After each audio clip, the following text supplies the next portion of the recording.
SEGA has set out some lofty goals to overtake one of gaming's most iconic characters. And could this popular gaming franchise be getting its next big entry? Find out.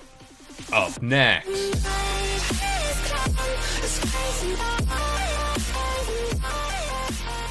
What up guys, this is Kalo and I'm here to give you the lowdown on all things gaming. And if you're new here, feel free to subscribe to this channel for weekly video game news content. Drop a like on the video and welcome to the Level Up. So to kick things off today, let's talk about a familiar face here on this channel, and that's Sonic the Hedgehog.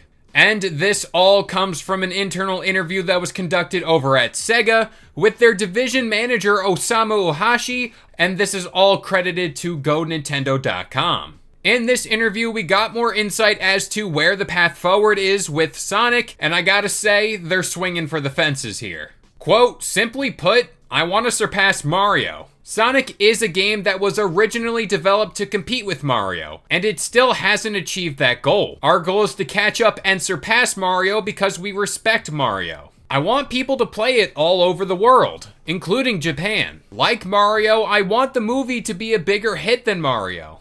I would like Universal Studios Japan to create a Sonic area as well. That's our goal for those of us who love Sonic. Now, let's just calm down here because oddly enough, there might be some truth here.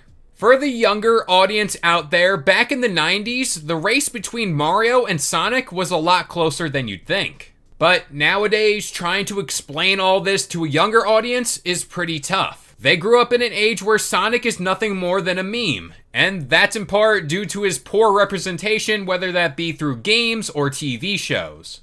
The movie is a whole different thing. But overtaking Mario, or at the very least coming back to that level in gaming, is going to take a lot of work and resources. I also think this claim is rather bold, but at the same time, that's the same mindset you want. SEGA, if anything, has been great at keeping Sonic front and center of their branding. When you think of SEGA, you think of Sonic. But the quality of games has been lacking, and that's a very nice way to put it. But I think the most recent crack at a big game for Sonic, being Sonic Frontiers, is at the very least a good platform to work off of.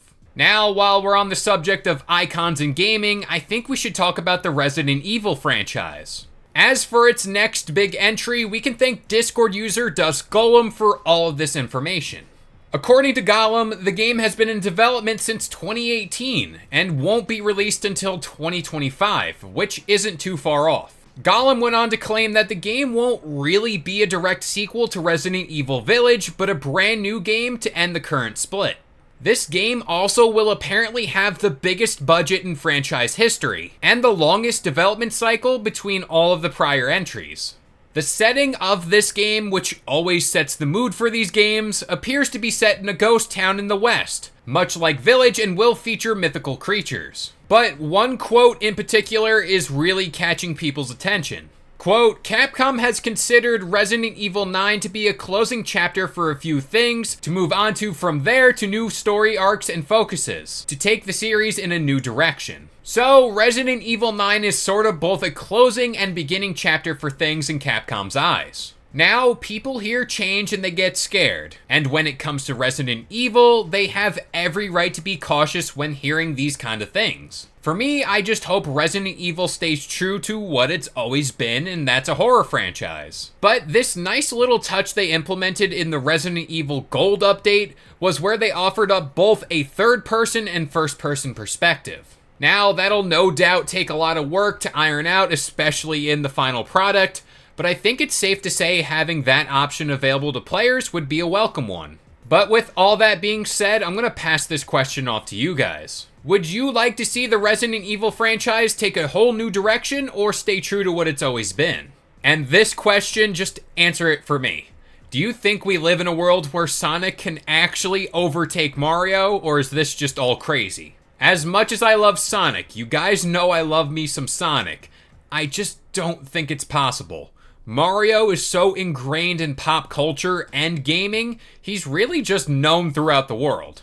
But that about does it here. I've been Kalo. I gave you the lowdown on all things gaming, and if you're new here, feel free to subscribe to this channel for weekly video game news content. Drop a like on the video, and this has been the Level Up.